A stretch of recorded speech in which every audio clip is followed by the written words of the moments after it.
Welcome back to the channel, guys. I'm Phil. Got my co-host with me, Sam. Hey guys, what's up? Welcome back. And we're doing how the U.S. military smoked Russian mercenaries. Emphasis on the smoked. All caps. And so I have no idea what that's going to mean. However, we've arrived at this video because we've been doing some military-based content. We've done some history-based content. We've done the fat electrician videos. And on the heels of that, in the comments, you guys were saying we should check this one out. So that's how we've arrived at this one. And if you want to join us on this journey, we got all different kinds of content that we do. Like I said, we do military stuff, but we also do music, comedy, sports, history, astronomy. We do everything on the channel, guys. Yeah, lots of variety for you to choose from. So you got to hit that subscribe button. And if you enjoy this video, remember to hit the like button, or we wouldn't be where we are today without all your support that you keep coming through with. Yeah, we've got 175,000 subscribers, and we didn't think that was going to be possible. No, so we did not. Thank you so much for all the support, guys. Yes. But without further ado, let's find out what the U.S. military did to these guys. Let's do it.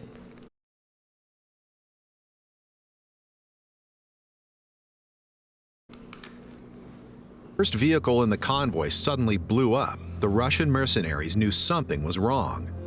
Their objective, to capture an oil field in eastern Syria, was supposed to be a routine mission. The enemy, they knew by then, would have fled long ago at the sight of 500 battle-hardened Russian and Syrian fighters.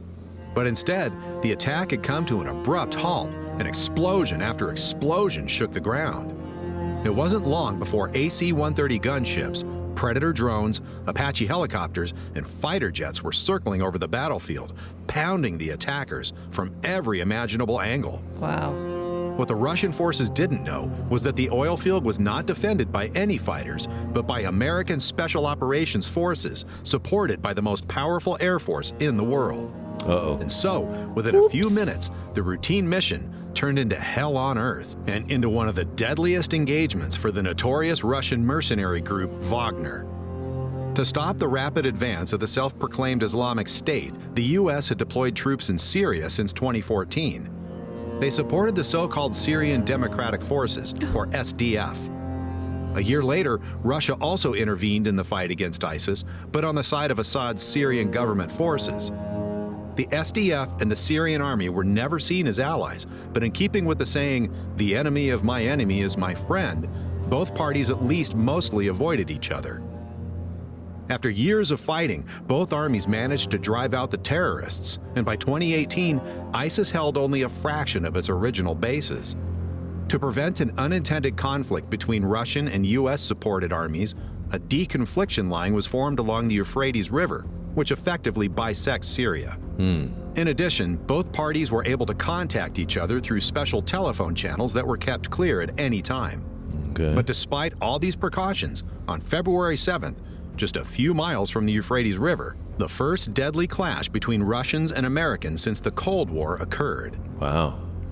Late in the evening of February 7th, 2018, So I didn't even know that they had a conflict like this. I mean, I assumed we were going to get into some kind of conflict with the Russians based on the title, but I didn't even know that there was an incident that took place between the U.S. and Russia ever.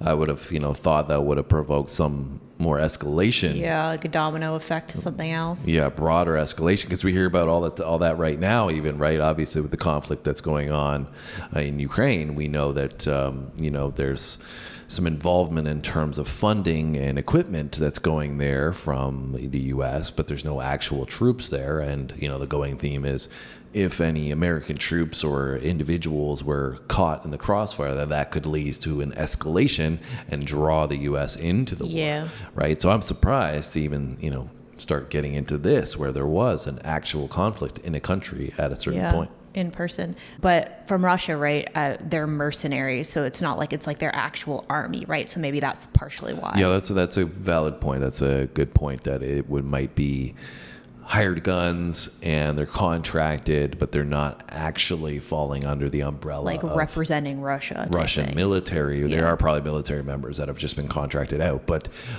that's a valid point, that maybe that this won't fall into that kind of conflict because they're not deemed, explicitly the Russian military. We'll find out. Just a few miles from the Euphrates River, the first deadly clash between Russians and Americans since the Cold War occurred. Late in the evening of February 7th, 2018, 500 Russian and Syrian fighters attacked an SDF military base. The base was located about 5 miles east of the Euphrates River and controlled one of the country's main oil fields.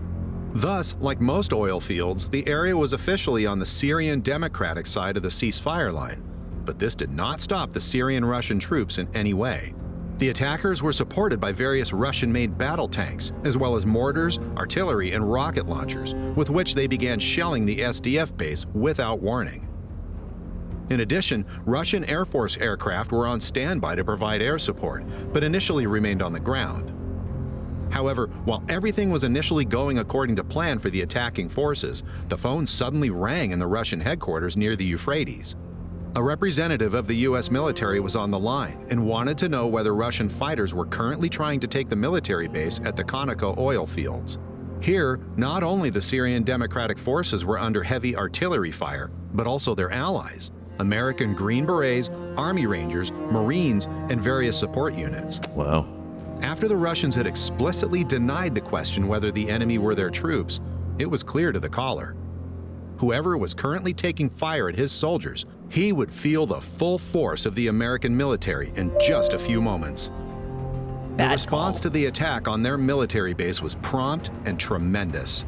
Even before the Russian convoy reached its starting position for the attack, the first and last vehicles were taken out in a classic ambush maneuver, trapping the forces in the middle. The missiles came from an American Reaper drone, which had been targeting the convoy for some time. However, to the Russian Wagner mercenaries on the ground, the drone was invisible, and they had a hard time understanding where the fire suddenly came from. That's no good. It didn't take long for more shells to hit, spreading chaos on the battlefield. American artillery and HIMARS rocket launchers engaged the convoy, inflicting numerous casualties. While the Russian forces were still trying to realize what was happening, 4 Apache helicopters appeared on the horizon. Although the gunships were several miles away, no one could hide from their precise infrared optics. The laser-guided Hellfire missiles found their target in the Russian battle tanks, while the 30mm cannon forced the enemy infantry to withdraw.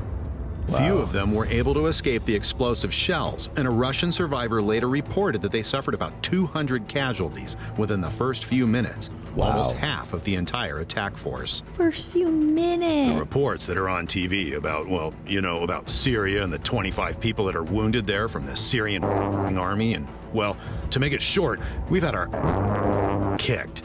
So one squadron lost 200 people. Right away, another one lost 10 people. And I don't know about the 3rd squadron, but it got torn up pretty badly too. Sheesh. So 3 squadrons took a beating. The Yankees attacked. First, they blasted the out of us by artillery, and then they took 4 helicopters up and pushed us in a merry-go-round with heavy caliber machine guns. They were all shelling the holy out of it, and our guys didn't have anything besides the assault rifles. Nothing at all, not even mentioning shoulder-fired SAMs or anything like that. So they tore us to pieces for sure, put us through hell. And the Yankees knew for sure that the Russians were coming, that it was us, Russians. Our guys were coming to commandeer an oil refinery, and the Yankees were holding it. We got our beat rough. My men called me. They're there drinking now. Many have gone missing. It's a total It sucks. Another takedown. While AC-130 gunships circled over the battlefield, Well, that was a colorful use of language. I wouldn't say it was the greatest impression either. They probably could have done some AI overlay for that. Yeah. But clearly tells the story Yes. of what happened, though. They got their butts handed to them.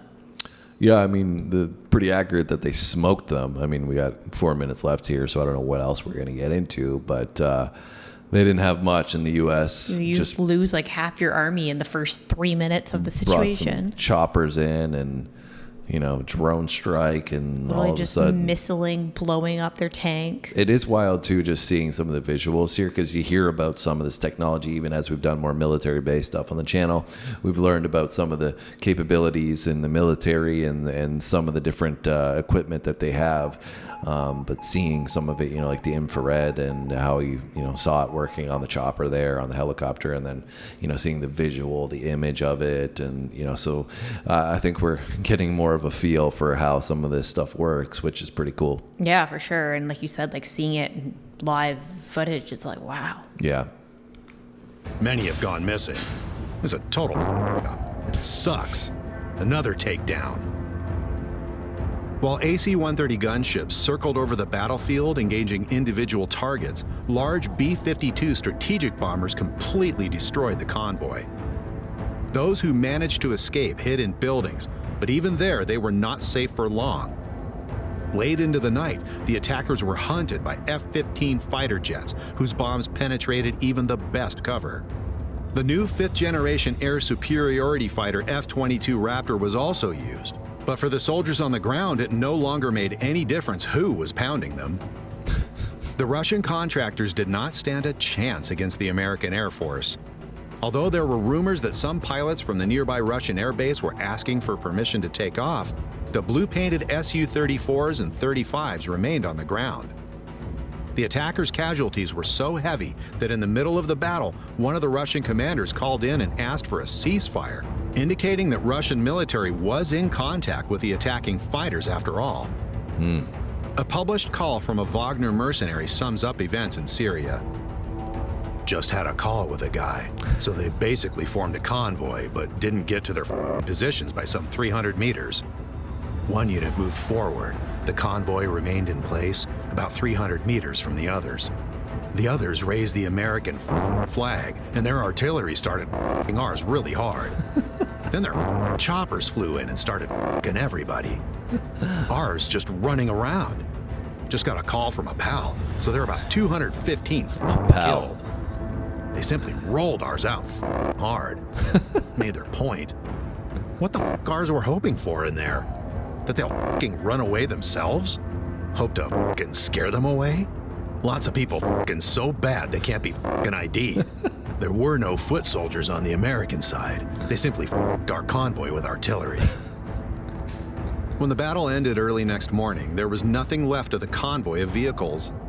All combat vehicles have been destroyed, with the exception of a single battle tank and armored personnel carrier. Well, of approximately 500 Russian and Syrian attackers, at least 200 were killed or wounded.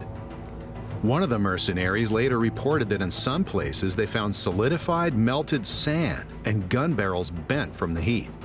Wow. There were no casualties on the American side and no reports of damaged aircraft. Only one of the SDF soldiers in the base at the oil field was wounded by Russian fire, but survived. The incident sparked outrage on both Russian and Syrian sides, but since the Americans had repeatedly reassured themselves through the Russian officials, they could not be blamed. According to intercepted phone calls between the leader of Wagner and Russian ministers, the attack was even said to be an order from Moscow. For Wagner Group fighters, the Battle of Conoco Fields went down in history as Red February and was one of their most humiliating engagements. Wow. At least some of them received a medal specially made for this event. It shows a Russian soldier surrounded by flames, heroically shooting at an American Apache helicopter. A scene that probably never took place in this way. The Syrian Democratic Forces and their American allies had successfully defended the base at the oil field and continued to fortify it. The demonstration of their superior air power was meant to be a warning to any hostile forces not to mess with the wrong people. Interestingly, So they when successfully Syrian did and that. Russian fighters gathered in the area again about a month later, the Americans once more contacted the Russian commander in charge. This time, it was not long after the end of the phone call that the entire Russian-Syrian fighting force hastily withdrew. They learned their lesson. Real For those quick. who made it this far, thanks for watching. If you want to help us produce more content, feel free to leave a like and tell us what you think of the attack on the U.S. base. Did the Oh, we'll Russian tell you. military know it was their own mercenaries and deliberately sent them to their deaths? Or is it just another big misunderstanding due to the fog of war? Whatever you think, we're eager to hear your opinion. What's your opinion, Samantha? That's crazy, and that the U.S. dominated them. Yeah, I mean, I'm not surprised at that part. Well, especially too if they're all on the ground and the U.S. is coming from the air. Like, you kind of have the upper hand if you're on the air. Yeah, and the they had air, all their not on the tactical equipment, right? And, you know, it wasn't, as you said in the beginning, it was Russian mercenaries. It wasn't like it was the Russian military. So I think tactically they couldn't have used any of that, right? Because then it would have been all out war, Yeah. right? And it would have went from just a tactical mission that, knowing that there's Russians there, but in trying to keep diplomatic efforts in line with the U.S. and Russia, right? All of a sudden, those things get really complicated if Yeah. you dive too deep into those waters. So It's just interesting that they said that they said that the order came directly from Moscow, but it's like there's not really any proof of that, I guess. no, there's not. I mean, it's hard to say both ways, right? I mean, on the one hand, they could have, but they were so embarrassed with the result that they, were never going to admit to it. Deflecting. Yeah. They would never admit to it as well because they probably didn't want an all-out war. But also at the same time, you could make the argument, well, why would they just send in bare bones, Yeah. Yeah, that's ground, true. and that's it, and they wouldn't bring in the planes and Yeah. aircraft or any And other let equipment. the people go up in the air once they were asking to help defend. So if I had to guess, my opinion would be that there was a big miscommunication somewhere, or somebody, as they said, because in Russia particularly, there's some corruption that goes on, it seems, between government officials. So it could have been happen in every country with government officials. Yeah, but I think more so that people will die, and it's still goes on over there, much more out in the open than it would Okay. over here. True. So what I was going to get to is just saying that perhaps there was somebody in command of this mercenary squadron, and they annoyed and pissed off somebody or did something that they shouldn't have, and this person just said, okay, well, you go in and take this field, go ahead. And meanwhile they knew it was going to lead to them being destroyed, right? So, and then it gets rid of a problem, clean hands. I didn't have to do anything. It was all the Americans that did the work for me. Yeah. Or it could have been, a joint effort. Sometimes even those covert operations go on between two countries, right? Where, Russia does say, okay, go ahead. Meanwhile, they know that they're going to get slaughtered, but they say to the U.S., okay, we're going to send these people in, but we need you to eliminate these people for us because they're actually, low-key doing stuff that's going to affect the both of us. So, Yeah. You never know. We will Interesting. never get the full details. It's all Yeah. speculation. Crazy. Anyways, it was cool to see this. So thanks for that recommendation, guys. Yeah. They definitely smoked them. Didn't stand a The chance. smoked in all caps was definitely accurate. Yeah, and you can see why having the right equipment and having everything working all at the same time and having the cylinders all fire together can be pretty powerful and eliminate a threat immediately. So other than that, hit that like button for us. Leave us a comment. Let us know if there's anything else you want to see. Make sure you subscribe if you haven't done so already. If you think you are subscribed, double check. Make sure that YouTube didn't unsubscribe you, because that does happen sometimes. Other than that, have a great day. Come back tomorrow. We'll see you then. Thanks for watching, guys. See you in the next one.